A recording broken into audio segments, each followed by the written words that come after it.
Have you ever reached a point in your life where the path that you worked so hard for wasn't quite right for you anymore? Well, that was me after becoming a nurse.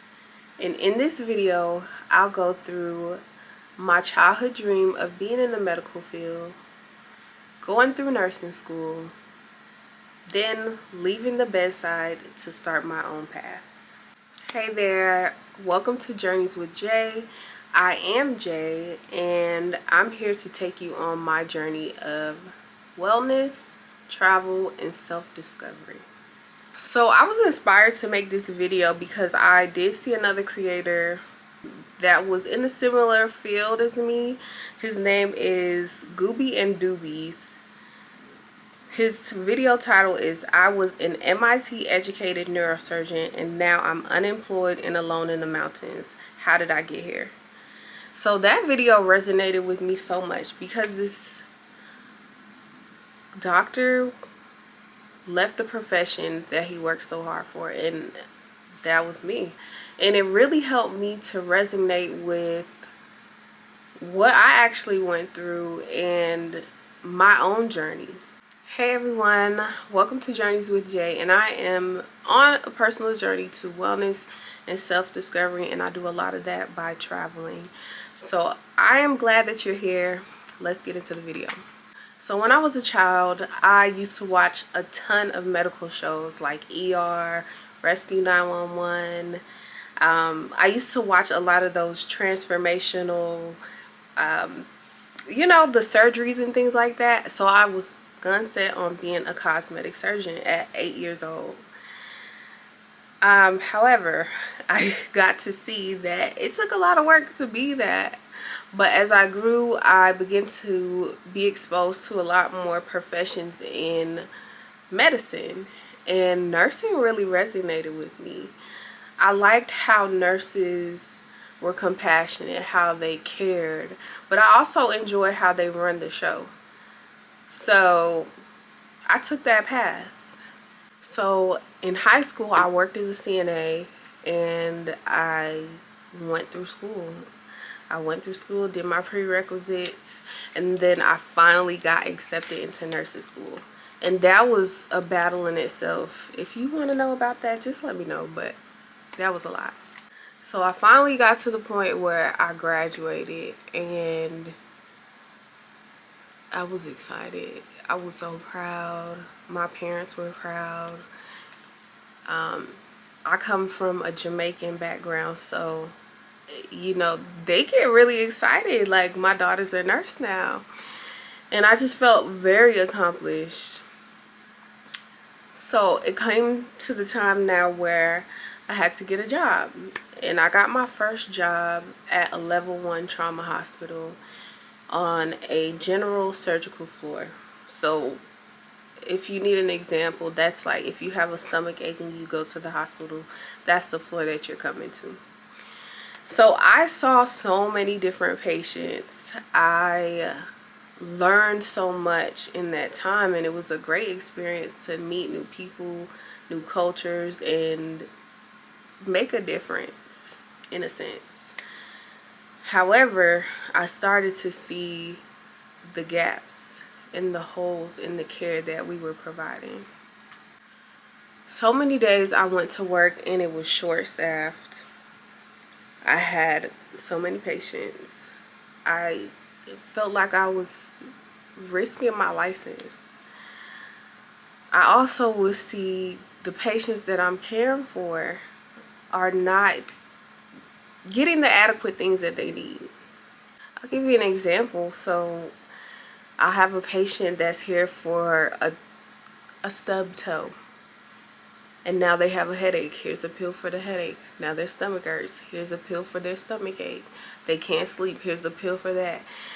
And I just really got tired of not addressing the root cause of things and just treating symptoms, when we should ask about what's going on at home, or how is your anxiety level right now. We just kept giving pills for different things, and I was just tired. That's when it got to a point where it started to affect me personally. I remember working night shift and I dated this guy, and he would always call me before work and when I got off work. So I would go into work and he would ask, well, did you eat? And I said no. And then I would come back home, shower, get ready for bed, and then he would call me and say, well, what did you have to eat? And then I say, nothing. I didn't eat anything. So he will raise the concern, like, when are you eating? I wasn't eating well. I wasn't sleeping well. My emotions were all over the place because I was just so stressed out, working in an environment where I intentionally went in to heal people, and the things that I'm doing are just putting a band-aid on things. I feel like I'm not really making a difference. So in 2020, when the big P came, I really had to do some self-reflection. I had to think about what it is that I'm really going to do to take care of myself, to make a difference, even if it's not in the traditional setting of a nurse. So there was opportunities for travel nursing, and I was able to go out, see different places, work with different people that I've never worked with, and ultimately just have a change. So I debated with that for a long time because I kind of felt guilty to leave my comfort zone where I was uncomfortable. I felt guilty about that.